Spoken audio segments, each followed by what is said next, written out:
요즘에 뭐 디지털 성범죄, 사이버 성폭력에 관한 어떤 그 뉴스와 사건 사고가 많이 보도가 되니까 그걸 한번 정리해보고 하는 시간을 갖도록 하겠습니다. 성폭력 범죄의 처분에 관한 특례법, 그리고 우리가 약칭으로 성폭력 처벌법 이렇게 돼 있어요, 그죠? 그래서 성희롱, 성추행, 성폭행 이런 것들을 모두 포괄하는 개념으로 성을 매개로 상대방의 의사에 반하여 행해지는 모든 가해 행위. 성희롱이라는 말은 그동안 법률에는 없었는데 형사처벌을 위한 법률 조항은 없었지만 직장 내 성희롱이라는 개념으로 직장에서의 성희롱은 해서는 안 된다는 취지의 법률이 있었단 말이죠. 이에 따르면 업무와 관련하여, 이게 직장 내 성희롱이라는 말이죠. 성희롱, 직장 내 성희롱. 업무와 관련하여 성적 언어나 행동 등으로 성적 굴욕감을 느끼게 하거나 성적 언동 등을 조건으로 고용상 불이익을 주는 행위. 그 다음에 노동부는 성희롱 행위 예시집을 내면서 뭐가 성희롱이냐? 그래서 음란한 농담, 언사, 외모에 대한 성적 비유와 평가, 원하지 않는 신체 접촉.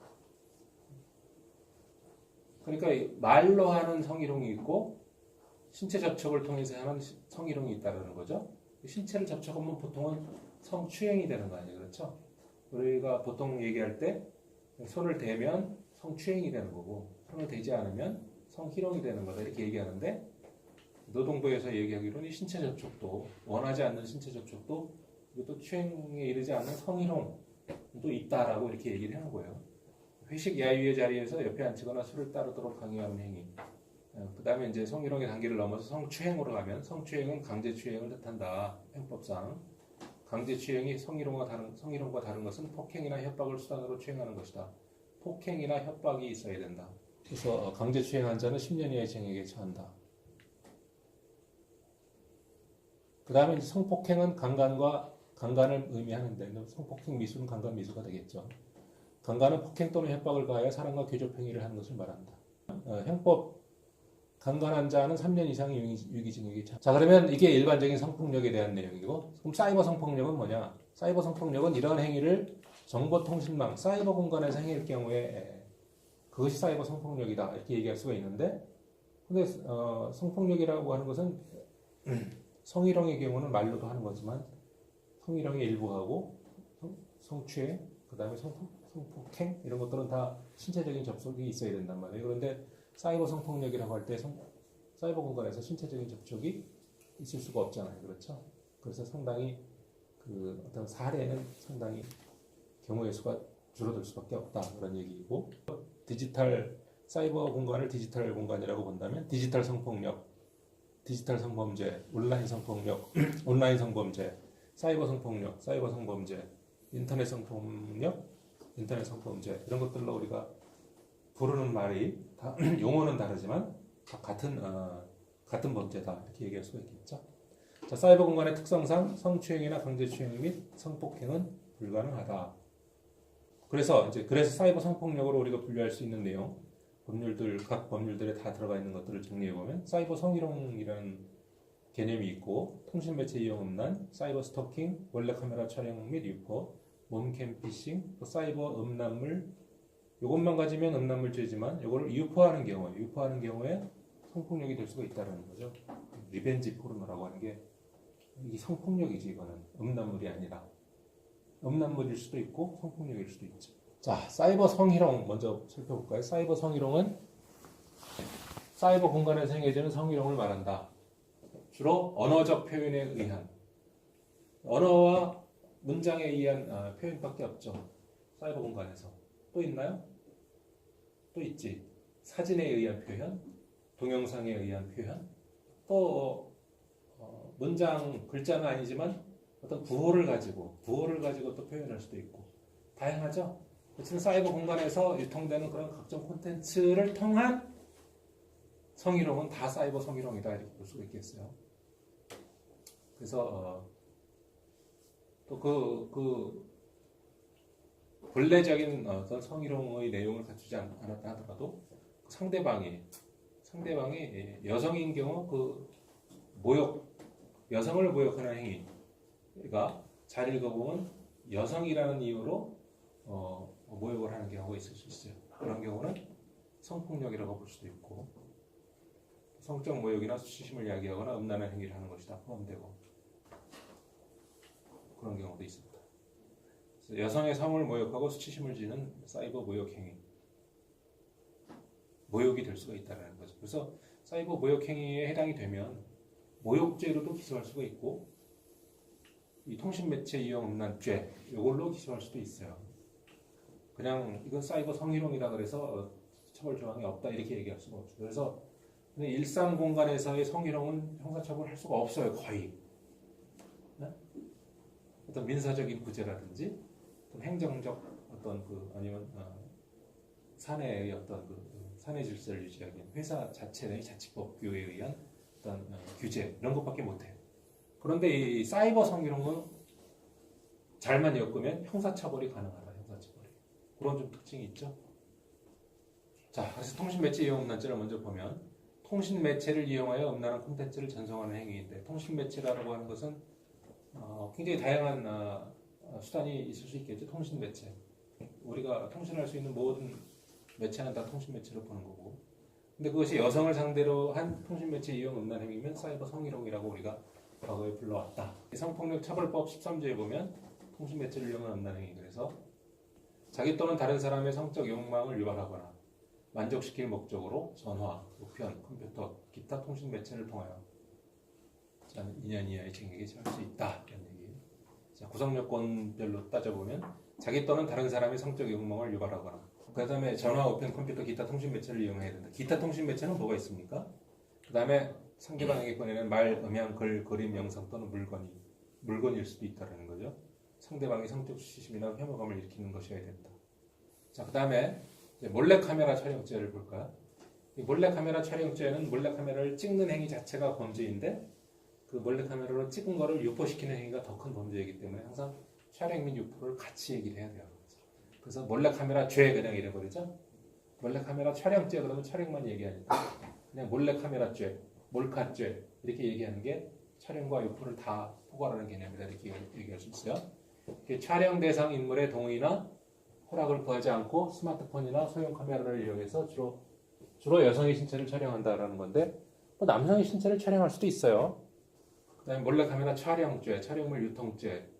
그다음에 그 촬영물을 유통하면서 그냥 유통시킨 게 아니라 영리 목적이 있다. 그런데 영리 목적을 가지고 그냥 유포시킨 게 아니라 사이버 공간에 유포시켰다. 이게 구성 요건으로 되어 있어요.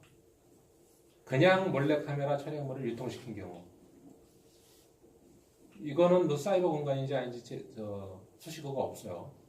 그냥 유포시키는 경우가 있고 사이버 공간에 유통시키는 경우에는 요거에 일단 해당이 되지만 영리 목적인 경우에는 형량이 더 법정형이 더 가중돼 있죠. 그렇죠?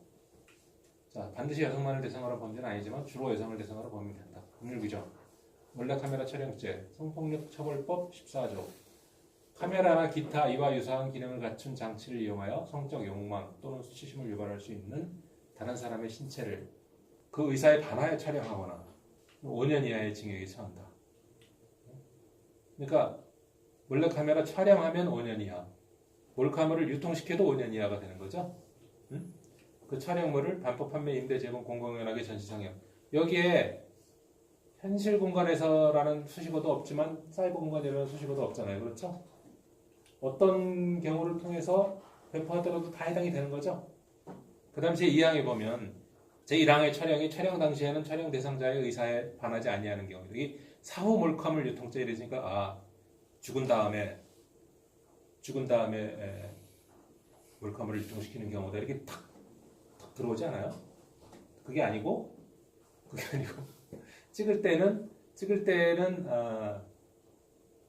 같이 찍는 걸 자기가 보면서 저지하지 않으면 동의하는 거 아니에요, 그렇죠? 나중에 이혼한 다음에 아니면 헤어진 다음에 막 유포시키는 이게 리벤지 포르노 그거랑 좀 비슷하죠? 그 의사에 반하여 촬영물을 반포 판매, 임대, 제공 또는 공공연하게 전시상영한 자는 3년 이하의 징역이 처한다. 3년 이하고 이제 영리 목적의 몰카 촬영물 이거는 정보통신망에 유통시키는 것만 여기에 해당이 돼요. 정보통신망으로 유포하면 7년 이하의 징역으로 가중되어 있고 그런데 그냥 정보통신망을 통해서 유포하는 것도 결국 유포하는 거니까 5년 이하로 하는데 영리를 목적으로 돈을 받고 배포했다 그러면 7년 이하로 가중 처벌을 받는다라는 거죠. 자, 사이버 스토킹. 사이버 스토킹도 사이버 성폭력의 하나가 될 수가 있다. 단순히 우리 규정을 보면, 그러니까 사이버 스토킹은 뭐예요? SNS, 이메일, 대화방, 게시판 등 정보통신망을 이용해 의도와 악의를 가지고 지속적으로 공포감, 불안감을 유발하는 콘텐츠를 전송하는 행위. 그러니까 아까는 성적 욕망과 수치심을 유발한다고 그랬는데 여기는 뭐라고 되어 있어요? 공포감과 불안감을 유발한다. 이 성적 수치심과 성적 욕망 요거는 빠진 거죠. 여기에 공포감과 불안감. 그런데 어떤 성적 수치심, 강한 성적 수치심을 야기하는 그런 어떤 콘텐츠가 있다면 그걸 보고 공포감도 느끼지 않겠어요? 불안감도 느끼고 두 군데 다 해당이 될 수가 있어요. 경합하는 거죠. 자, 전송되는 콘텐츠는 부호, 문헌, 음영, 화상, 영상 모두 포함된다. 여성을 상대로 한 사이버 스토킹의 적발 사례가 많기 때문에 이것도 사이버 스토킹도 결국은 사이버 성폭력, 사이버 성희롱과는 조금 더 다른 또 하나의 사이버 성폭력의 사례다. 이렇게 볼 수가 있는 거죠. 자, 법률 규정 보면 74조에 정보통신망법 74조에 정보통신망을 통하여 공포심이나 불안감을 유발하는 부호, 문헌, 음악 등을 반복적으로 그 다음에 피해자가 구체적으로 밝힌 의사에 반하여 공소를 제기할 수 없는 이른바 반의사 불벌죄다. 자, 그 다음에 몸캠 피싱. 사이버 공간상에서 음란한 화상 채팅을 하다가 자신의 나체를 보여주는 등 음란한 모습을 보여준 후 상대방에게도 동일한 행위를 요구하여 이를 녹화한 후 피해자의 지인들에게 뿌리겠다고 협박하여 금전을 뜯어내는 범죄. 너 이거 네가 아는 사람한테 다 뿌릴 거야 이런 협박을 하더라도 실제로 상대방에 대한 정보가 있어야 되잖아요. 그 정보를 알아내는 것은 해킹을 통해서만 알아낼 수가 있다. 해킹을 통해서 알아낼 수 있는 방법은 뭐야? 바로 이 APK 파일이다. APK 파일. 이 화상 채팅에 필요한 앱. 이거는 스마트폰을 대상으로 하는 말이에요. 그냥 PC에서는 APK 파일, 이 APK라는 확장자는 스마트폰에서 실행되는 파일이죠. 그 스마트폰에 들어있는 주소록이 범죄자에게 유출돼가지고 전기통신금융 사기, 타인을 기만 공갈하여 재산상의 이익을 취하거나 제3자에게 재산상의 이득을 취하게 하는 행위. 그러니까 일반 사기죄하고 똑같은데 거기에 전기통신을 이용하여 이 말이 들어가 있는 거죠. 그 다음에 리벤지 포르노, 보복성 음란물 이렇게 경찰청에서는 우리말로 보복성 음란물 이렇게 표현한다 이렇게 얘기하더라고요. 헤어진 연인에게 또는 부부에게 사귈 당시 촬영한 영상이나 사진. 그러니까 우리는 보통 리벤지 포르노 그러면 영상물을 주로 생각하는데 사진만으로도 가능하다. 연인 간 보복성 음란물.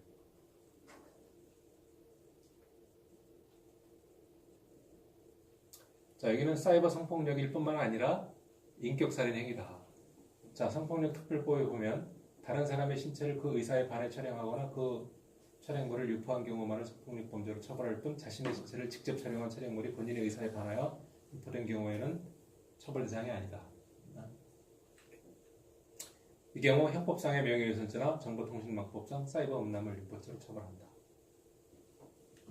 그래서 최근에 온라인에 유포되는 리벤지 포르노를 성폭력 범죄로 처벌하는 성폭력 처벌법 개정안이 발의되어 있다는 거고. 자, 그래서 사이버 성폭력에 대한 법제도적 대책이 좀 종합적으로 정비가 되어야 된다.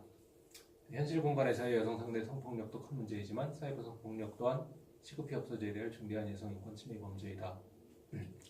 범죄한다네. 각종 유형의 사이버 성폭력 범죄자에 대한 법정형을 강화하자. 그래서 범행의 의지를 꺾어야 된다. 여성 피해자의 신속하고 안정적인 회복을 위한 제도가 충분히 마련되어야 된다. 이게 제일 중요해요. 이게 인권 침해는 있었으나 규제 법률이 없어서 가해자를 처벌하지 못하는 일이 절대 없도록 입법을 해야 된다.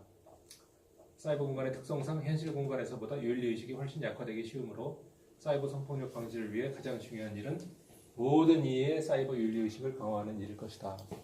항상 그 사이버 범죄의 그 결론은 사이버 윤리를 강화하자. 그 말로는 그렇게 얘기할 수 있지만 쉽지 않은 문제죠. 네, 마치겠습니다. 감사합니다. 네.